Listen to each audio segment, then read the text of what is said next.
If I put these on, I don't want to sound like Ned Flanders, but it does feel like I'm wearing very little.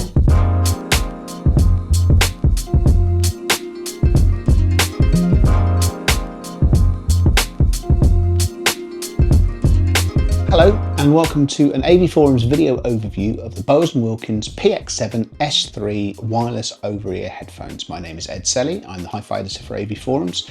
I haven't touched on headphones in a video yet. That's not a deliberate thing, we just haven't had one that was sufficiently interesting that we were going to devote time to it, but here we are. This is important. So the S3, it's important right to the start to stress, Bowers is now happy with PX7 and PX8 as their model numbers going forward. So whilst an S suffix would sort of suggest that it's a detailed, sort of revision, a sort of Mark II, you've got to look at their box loudspeakers where each S version is quite significantly different to the one that went before, and that's the case here. This does build on the existing PX7, but there are some significant changes. The basic premise has stayed the same. It's a closed back headphone able to operate wirelessly and via a wired connection. 40mm dynamic drivers made of biocellulose. I'm not going to swear to it, but I think this is a slightly posh term for something approximating paper, but biocellulose sounds an awful lot more exciting than paper does. It has a Bluetooth 5.3 baseline suite, which supports the usual suspects of additional codecs, with the exception of LDAC. It's something that Bowers Wilkins has never had any great interest in, and I don't believe it's the end of the world that it's not present. Newly added for this version is aptX Adaptive 2496. Obviously, the nature of how aptX works is it will simply find the best version for your connected device. Spatial audio has not been something that the company has expressed any interest in up until this point, but we are assured that it is coming. At the time that this review has been written and this video recorded, it's not present, so I can't test it. There are some changes that I have been able to test though. The company has revised the active noise cancelling, and there's a mechanical and a sort of software element to this. I haven't been on any flights whilst they've been here. Ironically, I am flying next week, but the video is being recorded now. I've run some noise cancelling tests. I can do weird things like go and stand underneath the M1 and see how they get on when you listen to gentle music and so on and so forth. These are a step forward. What's interesting about this is there's a sort of two-pronged nature. The location of the microphones and how they're installed in this has been revised. Essentially, what seems to be making the difference as far as Bowers is concerned is how it's responding to noise behind your head. I will say, I think it's a significant step forward. If you just want to block the world out, there are probably still headphones that do it better than this, but I think that's because they've made a conscious decision to go long on noise suppression over and above actual performance when listening to music with the noise cancelling engaged. The other result of changing these microphone locations and how it's all installed in the headphone is that this is significantly thinner than it was, and I'm going to dig out a pair of PX8s in a minute because we've got comments to make about that, and there's some B-roll material that shows them side by side, and it's quite a big difference. If I put these on, I don't want to sound like Ned Flanders, but it does feel like I'm wearing very little. And this has had some other sort of ramifications to other headphones that are passed through on test. Here at the same time, he reaches off camera, is the Focal Bathys MG. Now this is a superb headphone. There will be a written review of this, we're not doing a video.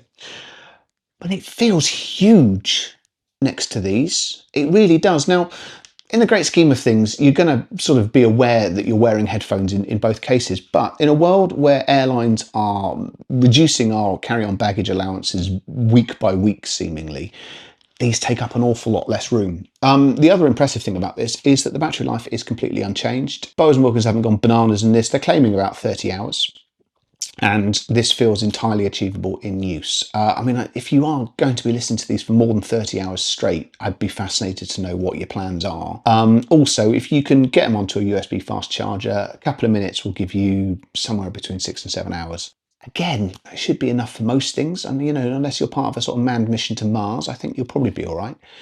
This feels more elegant. I mean, it's just detailed changes. The hinge assembly has been altered as well. It just makes the headphones smaller, sleeker, Something else that's interesting is that you've been able to change the pad on the housing on the previous generation as well. You can now change the ear pad. So I'm waiting for some enterprising soul to go, do you know what? I quite fancy a white one of these, but with black pads, or the blue with one of the colours, and just someone choosing to mix it up, because you now have the option to do that, and I think that somebody is going to do it before sooner or later.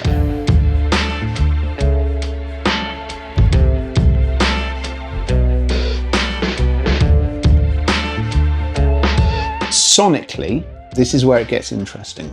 I have here a pair of PX8s. They haven't been sent along. These have been with me for some time. They are the 007 limited edition, which I am at pains to stress I didn't choose. That's just what we've got.